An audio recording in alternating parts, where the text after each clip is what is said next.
following contains descriptions of real-life tragedy, including fire-related injuries and death. Please be mindful of where and when you listen. Flames spread rapidly through the nightclub. Fueled by the flammable decorations, they quickly traveled up the stairway to the main level, showering fleeing patrons with embers. A fireball erupts through the front entryway. Within 5 minutes, the entire nightclub is consumed by flames. The speed of the fire spread exceeds the pace at which people can escape. It's November 28th, 1942, a night of celebration at the Boston's glamorous Cocoanut Grove Club that transforms into a night of disaster. The fire claims the lives of 490 people. This devastating event remains the deadliest known nightclub fire in history. In the aftermath of this tragedy, a legacy of medical advances and fire codes arise that arguably save over 5 million lives. The Cocoanut Grove fire is a story of negligence, greed, and ultimately resilience. While the scars of that night remain, the lessons learned undoubtedly save countless lives.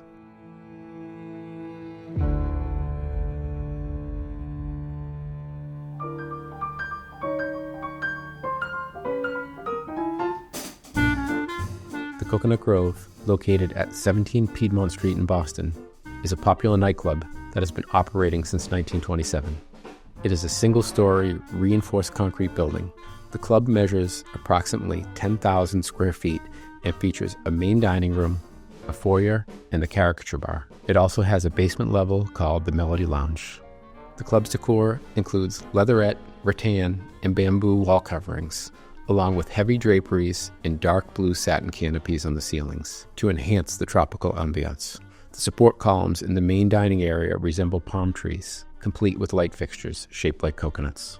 The Melody Lounge continues this theme with palm tree-shaped light fixtures, providing dim lighting. According to its 1942 license application, the Cocoanut Grove has a seating capacity of 400. The Cocoanut Grove is owned by Barnett Barney Walensky, a man with connections to both the mafia and the mayor of Boston, Maurice J. Tobin. The club originally opens in 1927 during Prohibition as a partnership between orchestra leaders Mickey Alpert and Jacques Renard. Due to their association with mafia-connected financiers, the establishment functions as a speakeasy and gains a reputation as a hangout for gangsters. Control of the club then passes to Charles King Solomon, prominent gang leader and bootlegger, who owns it from 1931 till his assassination in 1933. Subsequently, ownership transfers to Solomon's lawyer, Barney Walensky. While Walensky attempts to cultivate a more mainstream image for the club, he privately boasts about his connections to the mob and Mayor Tobin. Notably, Walensky has a history of employing teenagers as busboys at low wages and using street thugs as both waiters and bouncers. He implements such practices as locking exits, concealing others with draperies, and even bricking up one emergency exit to prevent patrons from leaving without paying. On the night of the fire, Walensky is at Massachusetts General Hospital, recovering from a heart attack.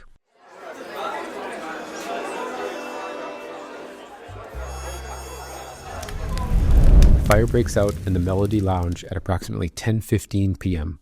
The fire's ignition remains uncertain. It is believed that a young man, possibly a soldier, unscrews a light bulb to create a dimly lit environment for him and his date to kiss in private. Then, Stanley Tomaseski, a 16-year-old busboy, is instructed to restore the lighting by tightening the bulb. As the area is dark, Tomaseski uses a lit match to locate the bulb, tightens it, and extinguishes the match. Witnesses report seeing flames in the palm tree fronds near the ceiling immediately after. Initially, patrons react with amusement as staff members attempt to extinguish the flames. However, the situation quickly escalates as the fire spreads to the false ceiling, which burns rapidly, showering patrons with sparks and burning fabric. The flames spread rapidly through the nightclub, fueled by the flammable decorations and the layout of the building. They quickly travel up the stairway to the main level, showering fleeing patrons with embers. A fireball erupts through the front entryway, engulfing the remaining club areas, including the caricature bar, the Broadway lounge, the central restaurant and dance floor. Within 5 minutes, the entire nightclub is consumed by flames and thick smoke.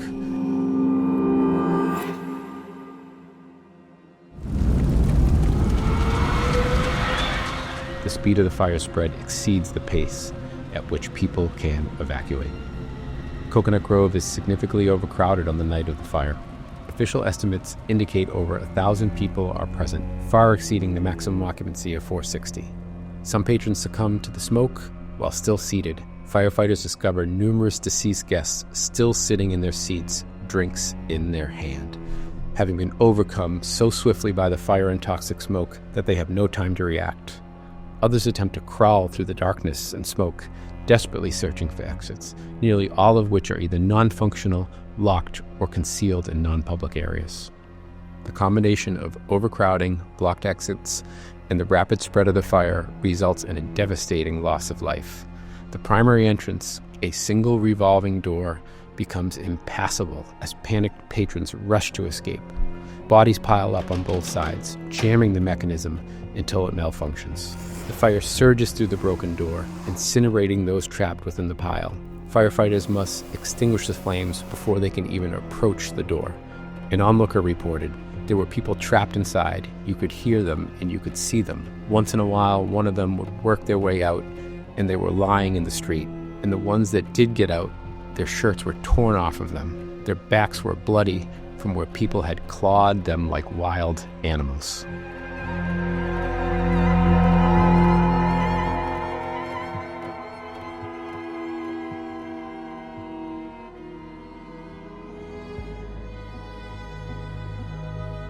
Despite the immense tragedy, the Coconut Grove fire leads to significant advancement in medical treatment and fire safety regulations. 13 survivors of the fire are among the first to receive penicillin treatment. Penicillin's development, spurred by World War II, ultimately saves millions of lives in the war and beyond. The fire's aftermath also prompts groundbreaking research in burn pathophysiology, leading to better understanding of burn injuries. Following the fire, Massachusetts and other states enact stricter laws for public establishments. These laws ban flammable decorations, inward swinging exit doors, and mandate that exit signs remain visible at all times. Revolving doors used as exits must have flanking outward swinging doors or be modified to allow doors to fold flat. Chaining or bolting emergency exits becomes strictly prohibited. Several states establish commissions with the authority to impose heavy fines or even shut down establishments for violating these laws. These regulations lay the foundation for federal fire laws and code restrictions implemented nationwide. The Coconut Grove fire also prompts the formation of various national organizations dedicated to fire safety. Public hearings into the cause of the Coconut fire started late the next day. Stanley walked into a police station and volunteered to talk about his role in the fire.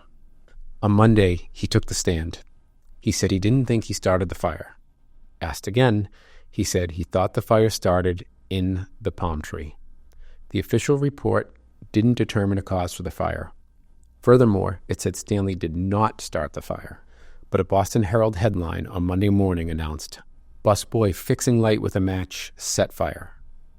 Stanley's teacher described him as one of the swellest kids. He was tall, good-looking, an honor student at Roxbury Memorial High School for Boys.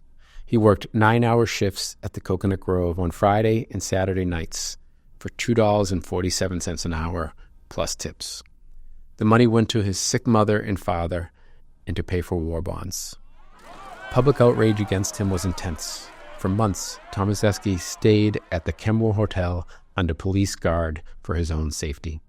The investigation, while inconclusive regarding the initial cause of ignition, attributed the fire's fast-moving, gaseous spread to a buildup of carbon monoxide and oxygen-deprived combustion above the Melody Lounge's false ceiling.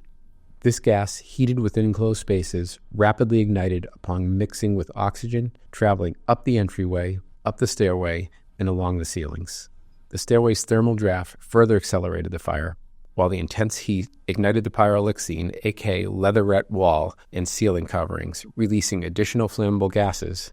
The report highlighted fire safety code violations, flammable materials, and door designs as factors contributing to the significant loss of life. In the end, Barney Walensky, whose connections allowed the nightclub to operate despite violating existing safety standards, was convicted on 19 counts of manslaughter, representing a random selection of the deceased. He was sentenced to 12 to 15 years in prison in 1943. After serving nearly 4 years, Walensky received a pardon from Governor Tobin, who had been mayor at the time of the fire. Walensky, battling cancer, was released from Norfolk Prison in December 1946, expressing to the reporters, quote, "I wish I had died with the others in the fire." He died 9 weeks later. Over the years, people came up with various conspiracy theories about the fire. They wondered, did Stanley's match cause the fire? Or did defective wiring in the tree cause it? And regardless of what started the fire, why did it spread so fast, and why was it so toxic? Methyl chloride, gas used in the air conditioning, explained some, but not all, of the fire's mysteries. Perhaps the leatherette sofas gave off toxic fumes. No one can be sure, but Stephanie Chereau, in a book about the fire, said, I'm going to paraphrase here, whether the match or strange gases that were released by the furnishings or by a mysterious chemical, the major cause of death in the Grove were the locked doors, inadequate exits, and crowded conditions. For all the building and fire code folks, if you want to hear more about the details of code changes, head over to the Historic Fire YouTube channel, where Mike Yanovich and I dig deep on the changes and their effect on how we build and protect people today. Thanks for joining me on our tragic trip back to the Cocoanut Grove fire. Take care.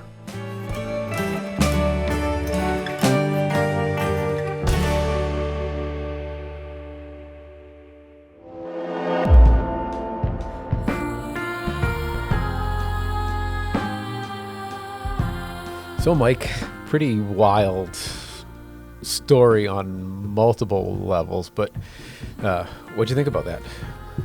Yeah, a lot of the things you don't think about jumped out to me, especially the advances in medicine, which, you know, as a code official, you learn about the Cocoanut Grove fire, and you talk about exits, and you talk about, safety. Interior finishes, yeah. But what people don't realize is leading up to World War, II there, Yep.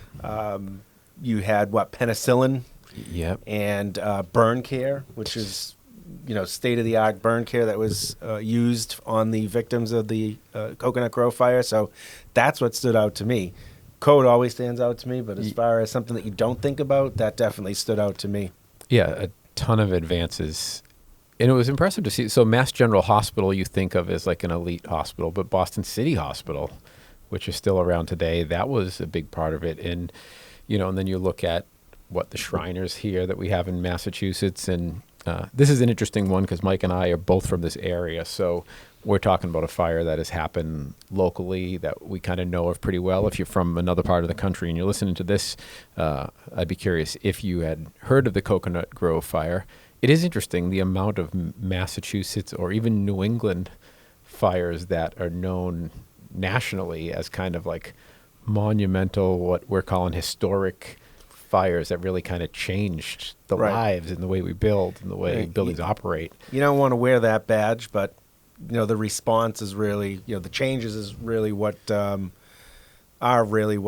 we kind of pride ourselves on. You don't want to say, hey, we're the location for the biggest fires and the most loss of life and nightclubs, which is not actually 100% true. There have been others, but that's really not the moniker or that we want to wear. Right. But it's the sad reality. I think being an older city means that's the case. I mean, we're probably at some point going to cover the Great Boston Fire, which created the first building code in the United States. There was obviously, what was there, Hammurabi's Code, or whatever the heck it was called there. Yep, Hammurabi's Code. Hammurabi's Code, thank you. The original building code. And that was what? Was that Egyptian? Mesopotamia. Yeah, but then like even right behind me I have kind of an older version, but everybody now uses the ICC or model codes. This was the City of Boston building code, and that was the first building code in the United States. So yeah, we're steeped in a ton of really tragic fire history here. And then even in Rhode Island, with the Station Nightclub, and Worcester with the cold storage fire, and the Vendome, there's a whole host of them that we'll cover. But this one, like you pointed out, has like the added layer of like the medical advancements, but then just general interest. Right. To me, the busboy story was wild. So you've got like the whole busboy story or element of this, you have the mafia, you have corrupt politicians, well, seemingly corrupt politicians. It's the perfect storm. And usually, I think we talked about this before, is when there's one of these incidents, yes, you can have fire doesn't wait for anybody. Fire is not, waiting for something to happen. It's just going to happen if it's going to happen. But usually in these tragedies, something is awry, whether it be the social, like you said, the mafia or the people who own the business are not doing the right thing. But there's always something awry when there's one of these major incidents. Somebody did something that caused either that many people to be there, the combustibility of furnishings or whatever it is. Something usually is awry when one of these incidents takes place. Yeah, and I would even say that it's usually even more than one thing. It's usually a combination of things. It's very rare, it seems like, that it's one unique thing that went wrong. Right? It might be one thing that sparked it, but it's a whole host of reasons that we lost, 465 people that perished. But back to the busboy, Stanley, I wasn't able to get into it because I'm trying to not make this too long of a story to tell because I feel like we'll lose people. But the vitriol that came after some 16-year-old kid. They'd hold him at the hotel under armed guard. Yeah. For 2 months. Was it the Commonwealth Hotel? Well, it said Kenmore Square, so it must have a different name now. But people were spitting on him. They would call his phone in the middle of the night for, 2 years after, just call him at home. He had death threats. They just harassed this poor kid forever. And good for him. He stuck to his guns. He's like, I don't feel guilty. He's like, I didn't do anything wrong. He's like, I feel bad for the people. And he actually said, I pray for the people that lost their lives every night, but I didn't do anything wrong.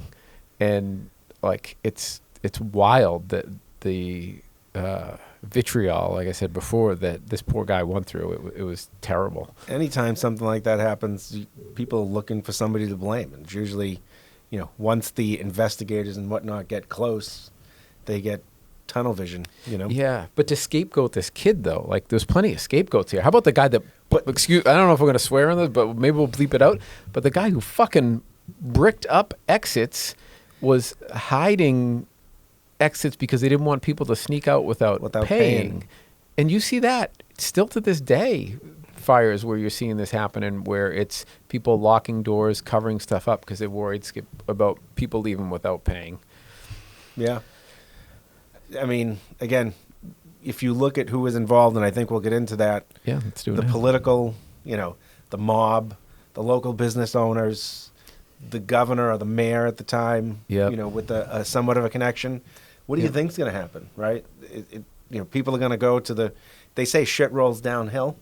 Yeah. This is an example of, here's a kid, 16 years old.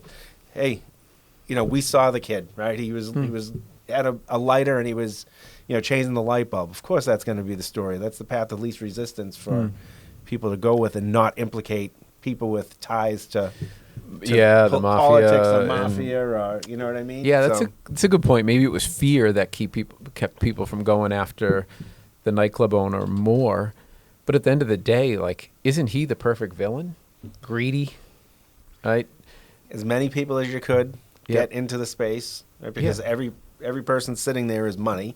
Yeah, right? And then didn't want people to escape without paying. So any of the side doors and whatnot, aside from the main entrance, were bricked up. They said he hid other doors with curtains, so people didn't know that it was actually a door. Yep. So nobody knew.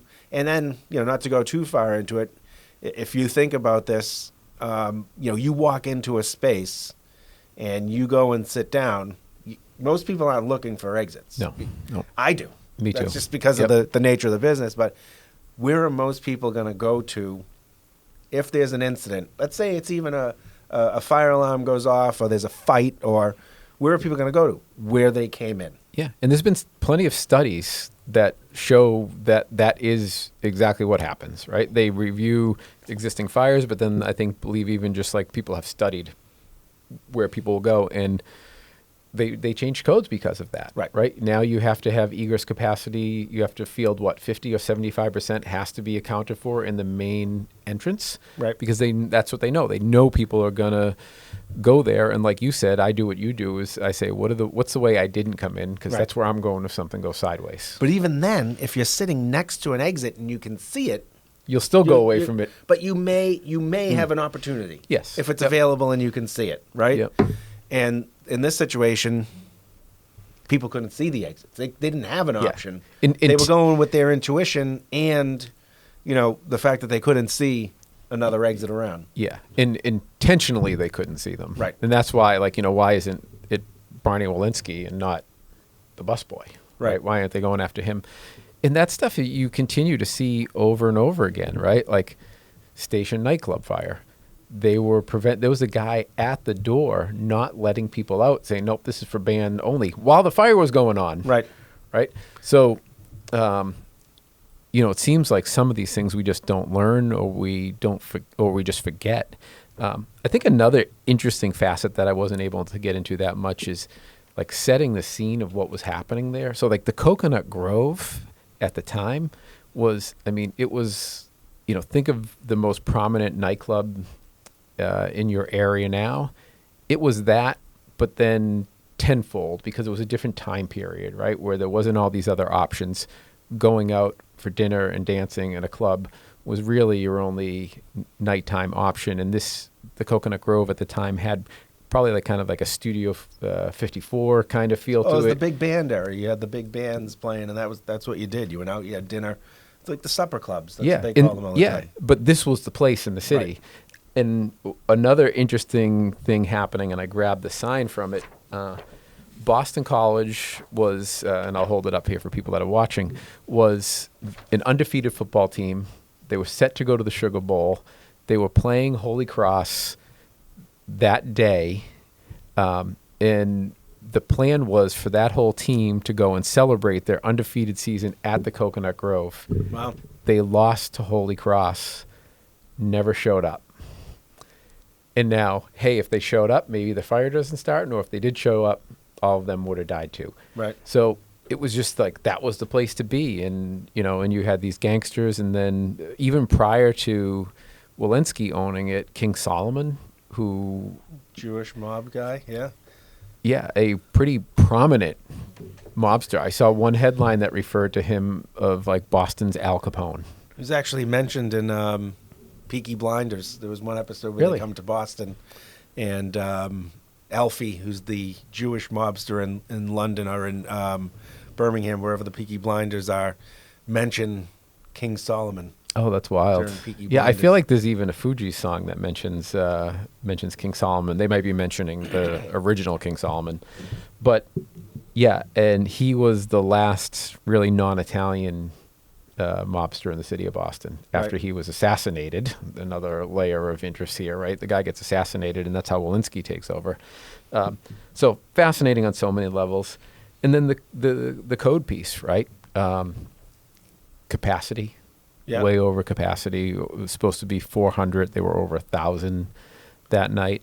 And then the biggest change, I would say, was you probably start with the revolving door, right? Yeah. What do the codes kind of tell us now about that?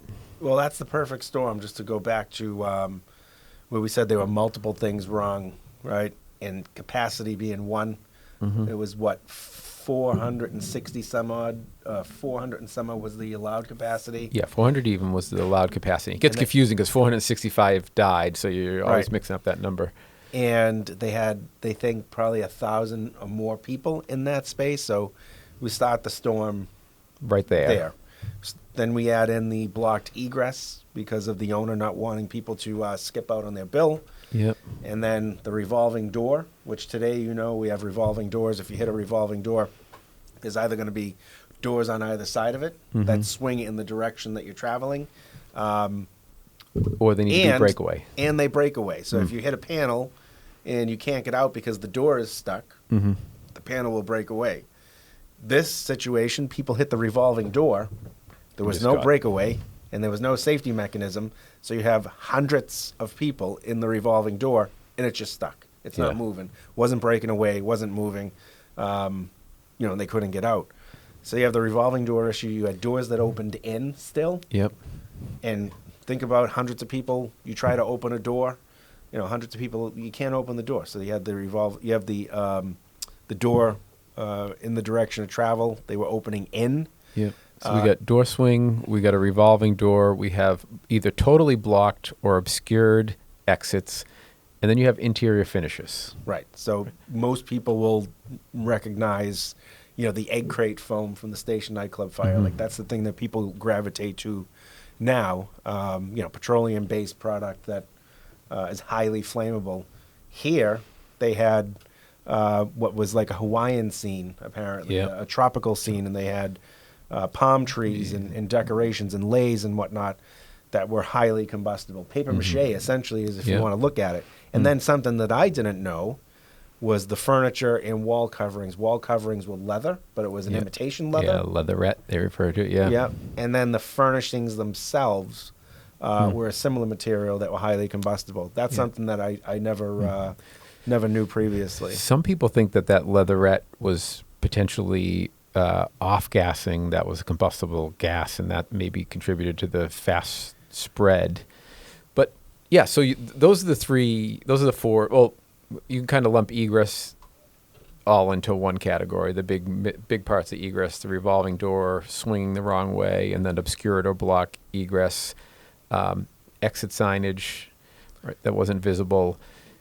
Capacity.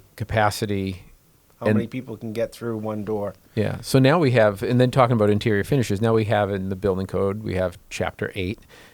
If you use the IFC, the International Fire Code, Chapter 8 as well, talks about that.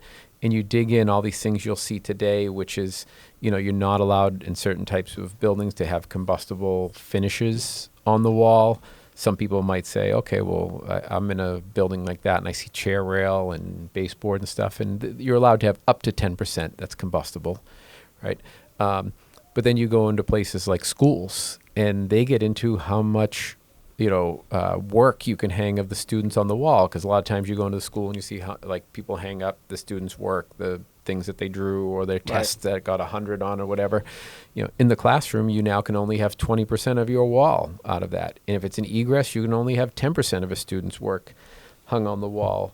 The other really, talk about specifically telling or specific direct to the Cocoanut Grove, in the fire code, they have a section on artificial decorations, but then they have a specific thing where it says artificial vegetation. Right. They specifically call out that. So we have NFPA 1 and 101 that talk about it. The fire code talks about it, and the IBC, the building code, all talk about the finishes, whether decorative or just, normal finishes like baseboard and right. It's not chair just rail. combustibility. When you get into the code, it talks about combustibility and, the smoke index, like how quickly smoke is, enters into a space. So flammability. And then they also talk about the use group. Right. Depending on the use group, you have to have a different class of finish that you're allowed to put in there, right? Right. And that makes sense, right? We're talking about an assembly space, a nightclub.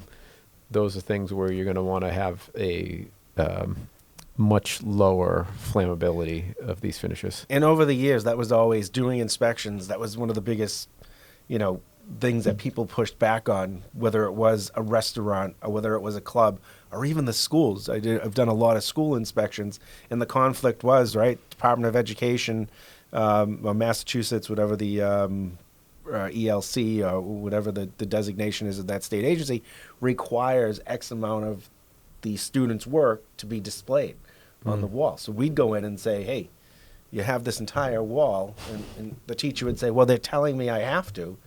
And we'd be saying, look, I understand. Why is that an issue? Why do we?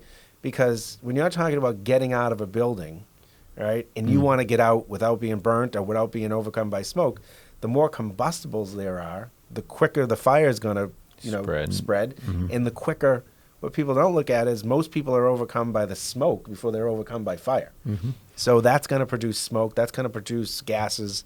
And to bring it back to something that I didn't understand previously was They said there were people sitting in the Coconut Yes. Grove at their tables that had, died from the fire, but it was actually the gases and that still had their drinks in their hand. Yeah. So the speed of that smoke, the speed of that fire, the speed of the gases was quick enough that somebody was sitting there going, okay, this is a bad situation, and then were overcome by smoke, smoke and gases, which is insane. Clearly within seconds. Right. If you don't even have enough time to put your drink down and say, even look left or right to go somewhere. I think it's both of us have really benefited by having the time as building inspectors. And I think being in the city of Boston as well got us such great exposure. And although for tragic things, like I remember after the marathon bombing, walking on Boylston Street while it was still closed down, and we needed to essentially write violations or clear certain buildings to open back up. And I remember going into one of the bars, and it was like frozen in time. Like there's blood on the floor, there's drinks and food, just like potato skins there with flies landing over. Right. And you could just like that. It was the explosion happened, and then everything just froze where it was, and it was probably 2 weeks later or whatever, and it was still there. And Right. like that kind of stuck with me, going in after fires and seeing how one pipe that was missing fire stopping, the damage from just that one pipe. Right. I don't know. I think you were there. You remember when, I believe it might even been Tim Irving from OSHA came and showed us the raw footage of the Station Nightclub fire. We were one of the first groups to actually see the VHS tape prior to it being released to the public of the entire incident. I'll save that because we're going to do the Station Nightclub fire, but I think that's going to be an interesting philosophical conversation about what's that person's duty. Yeah. I mean, in being that we are both building officials and we see that side of it, so we're on the administrative side, we're administering the code, we're enforcing the code, as some people say. We see that side of it where, okay, this is what you need, right? But, being on the other side, on the consultant side, you see clients that say, hey, I don't want to install this, or I don't because of this. And sometimes it's warranted that they don't need it, they don't want to install it. But then there are people, as I say all the time, as a building official, you meet people that don't know and just need assistance. You meet people that know and just, they don't care. That's not their business. And then you meet people that, unless they're screwing somebody over, they're not having a good day, right? Yeah. That's the type of people the saying that you is meet. if they ain't cheating, they ain't trying. Right. So when you come into a situation, you're doing inspections, you could meet any one of these people in any establishment and, to try to enforce the code or to try to administer the code, it's as much psychological as it is written in black and white. But there are people who just don't care. And in these incidents, you're kind of balancing, right, economic development. You want people to come into a space. You want to fit as many people safely as you can when you're doing a plan review to make sure. But then you have some of the owners that are like, look, I'm limited. I don't care. It's St. Patrick's Day. I have enough space to, even though I only have a capacity of 300, I have enough space to fit 500 people in here. I'm going to get 500 people in here because every person that's sitting there is $1 in the pocket of the people that are working here, right? Yeah, and in going back to your point about intentions, in some cases, the money they bring on St. Patrick's Day enables them to stay open all year. Right? Or that's like the certain money-making times, and they're like, I have to capitalize on this. And they aren't always saying, oh, you know what, I'm going to put people's lives at risk. I think people don't stop and think about it that way. But they do realize, hey, I know I'm not supposed to do this, but, it's either this or I shut down. And it's the slot machine theory, right? You can pull the slot machine 100 times, yep. But that one time you pull it and you hit the jackpot, or you hit $1,000, it's the Your same life is thing in ruined. these situations, right? Why is the code there? It's to prevent. You can't prevent every accident. But we just talked about the perfect storm of multiple things taking place and all, coming together, and that incident happens, that flame happens, and then look, 400 and some odd people are dead because people just disregarded what was available at the time. There were still laws in effect at the time. Yes, absolutely. It wasn't like it was a lawless society as far as code goes. There were, previous fires and previous incidents that caused people to look at nightclubs and restaurants. So it wasn't completely lawless, but the perfect storm of all of these things coming together and preventing that pull of the slot machine from happening is what code does. You're trying to eliminate as many possibilities of an incident happening. So, that one time people say, okay, I know we can only have 300. We can probably fit 500. Let's just go for tonight. Mm-hmm. Maybe the time that, the incident happens, and God forbid, you'll end up. Something goes sideways. Something will go sideways. Yeah. So thanks for listening to the first episode of Historic Fires. I would love your feedback, whether you want more in-depth on the stories, whether you want more in-depth on the code. But you're going to see a theme here, which is a lot of these mistakes are not first-time mistakes, and they continue. Thankfully, people act and change the code to try and make things better and safer, and hopefully it'll make you aware of, where are all these things coming from? If you do deal with building officials and fire officials and they're coming into your school or your nightclub or any place that you work and they're saying these things, this is why they're saying them. We're not just pulling these things out of a hat. And I'm a big proponent of, reasonable measures of safety. I don't think anybody should be going over the top. But when we put reasonable measures of safety in place, it's obviously important for folks to follow those. So please let us know what you think. Please let us know if you're going to keep listening. Like, share, write a review for us. We're excited to continue to tell these stories.